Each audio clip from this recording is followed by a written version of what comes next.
we're asked to express 2 plus 3i cubed in the form a plus ib. So you can either do a little binomial expansion, or to be honest, just multiply the brackets out. I'm not sure there's much in it when it's a cubic like this. I'm going to go with expanded brackets in this case.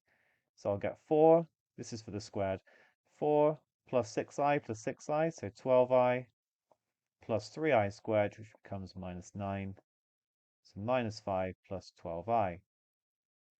And therefore, 2 plus 3i cubed is going to be 2 plus 3i times minus 5 plus 12i, which gives me minus 10 plus 24i minus 15i plus 36i squared, so minus 36, hence minus 46 plus 9i.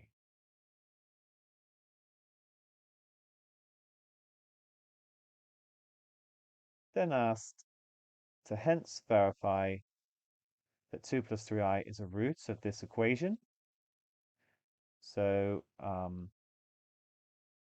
when z equals 2 plus 3i, the left-hand side will equal 3 times z cubed, which is actually my answer to part A,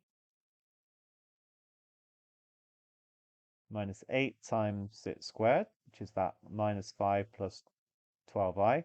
That's actually another reason to not go straight for the binomial expansion, because you have to work out the squared anyway. Then plus 23 times 2 plus 3i plus 52. I've just got to show that this is equal to 0. So I'll multiply this bracket out. I'm going to get minus, that's 100, minus 138. Of course, you can use a calculator, plus 27i plus 40 minus 96i plus 46 plus 69i plus 52. Okay, just going to double check it with my calculator now. So minus 138 plus 40. Oh, I've got a plus 52 there in vision, and then plus 46 gives me 0. That's good. And then we can kind of see that, I'm going to get 96i from these two. So I am going to get 0. And therefore, 2 plus 3i is a root.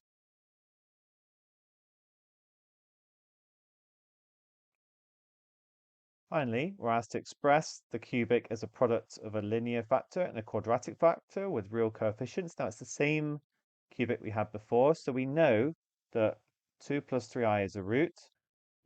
So z minus 2 plus 3i is a factor. Now, if you ever get a complex number as a root, then the complex conjugate will also be a root. You can prove it, not going to do it here, but that is a little fact to remember. And therefore, z minus 2 minus 3i is also a factor.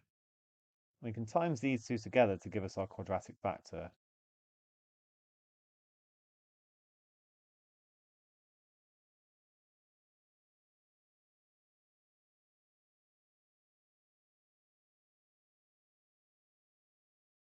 So I'm going to get z squared, then I'll get minus 2 minus 3i z minus 2 plus 3i z plus 2 plus 3i times 2 minus 3i. This will give me actually these two will cancel because they're opposite signs. I'm going to get minus 4z. And over here, I'm going to get a plus 4. And I'll get a minus 6i, but then I'll get a plus 6i, so they'll cancel. Then I'll get a minus 9i squared, which will become plus 9. So it's going to be plus 13.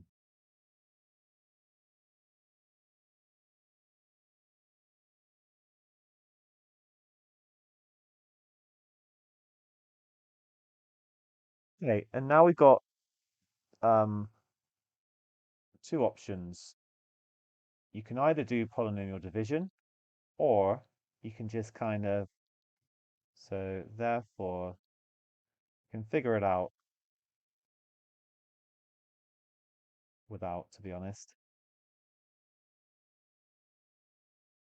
because it's going to equal this quadratic factor and then a linear factor. But here's the thing, we must have a 3z here to get 3z cubed overall. And I must have a plus 4 here to get the 52 overall. You should really expand it and just check that it's going to give the right answer, but you can be pretty confident that it will. So that is going to be our final answer. If you don't see that, you want to go with the polynomial division route, then it will work. Let's go for it.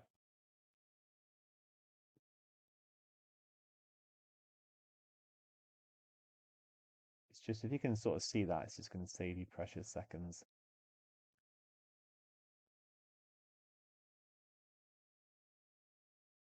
Okay, so z squared into this will give me 3z multiplied back through. But it's all three terms I have to multiply back through.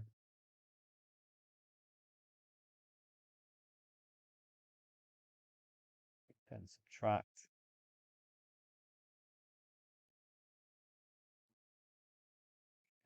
Bring down the 52. Z squared into 4z squared gives me plus 4. Multiply back through. And we get 0, from which the answer would also follow. Great.